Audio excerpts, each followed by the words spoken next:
a championship freedom team. The game started off back and forth, and it was a run with the last 5 minutes in the first half that got freedom into halftime with the 12-point lead. Yeah, they did a really nice job. Again, conference champs. They're a very talented team that we went up against tonight, a very well-coached team. Credit to them for a good game plan and a good scheme to fit their guys. That pick and roll action they run is tough to defend because of the players they have in it. Ball's so smooth with the ball. Peterson's so good around the rim, and then you've got shooters like Van Kelster and Banky that they can put in the corners. It really takes at both times a really good, solid individual effort on each of your man and a great team effort to communicate and know where to be. And if you slip up in any way, shape, or form, they're going to find the crack. And they did that a couple times to us tonight, which I think made the difference. So you're down 12 at the half, and you just couldn't get over that hump. It just stayed at that between 12 and 14. Really, the shots weren't falling tonight for Dell, for Robillard. But, the 8-point loss wasn't because of lack of effort. I thought the kids laid it all over the line. Absolutely. I think they do everything. That's not something we've ever questioned with this group. We talk about the stuff below the line is effort and energy, and they're always at least at the line. It's the next step. It's the execution. Then if you get above that, it's excellence. This team is capable of excellence, but they just got to improve at the execution to get to that point. Again, we got the looks we wanted. We went inside out. There were not a lot of rushed threes, bad shots. There were good shots with good shooters taking them.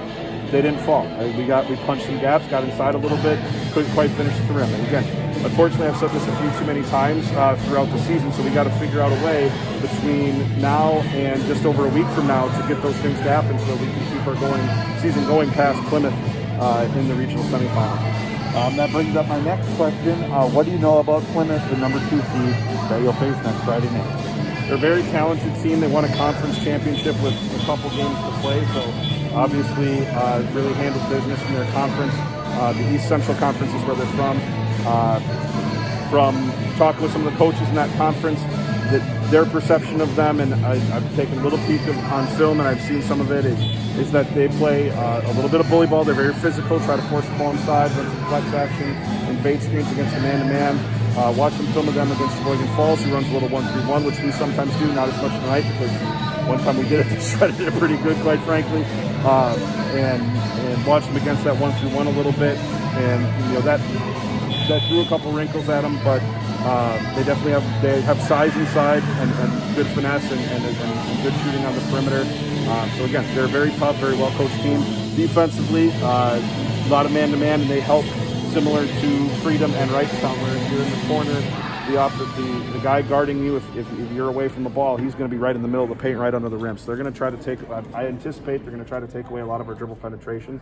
So we need to continue to do what we've worked on of penetrating, and then when the help comes, kicking and finding the open man, and then as they close out, get an and one, or if they don't close out, knock down the shot. So that is going to be the key for us to extend our season next week. We're going to have to hit the shots we didn't hit tonight, quite frankly. And the last game on the regular season for 4 seniors on their home floor. They each got a curtain call to end the season. How important is that to recognize those seniors for all they've done over the last 4 years? Oh, extremely important for that exact reason. They've helped build our program to where it is today, and you say what they've done over the past 4 years, but you know this as well as anyone. It's not the past 4 years; it's the past 12 years. It's since they were playing biddy ball in 2nd and 3rd grade. They've put in so much time and gone through so many different things. Again, you look at different kids and their different journeys. You think of a kid like for Jonas and Ryan. They came up, had a lot of success. Ryan was on varsity his freshman year, but we had some tough seasons those years. Jonas took a year on JV, then came up his sophomore year. Blake took a year off because of injury last year, and then decided to come back out this year, which was great. Garrett Zuliger took the long path, playing a JV 2 seasons, 2 JV seasons, and then got to varsity here as a senior. So they all took very different paths to get here, but each of them worked very hard and did what was asked to do to get to this point. And so I hope for their sakes that, again, we can continue to give them as many minutes on the floor as possible, even if it might not be here in Luxembourg Casco. All right, well, good luck next Friday night as you travel to Plymouth and try to start with a fresh slate, and we'll see how far the Spartans can make a run this year. That's the hope. Thanks for the coverage, guys. All right, we'll take our final break.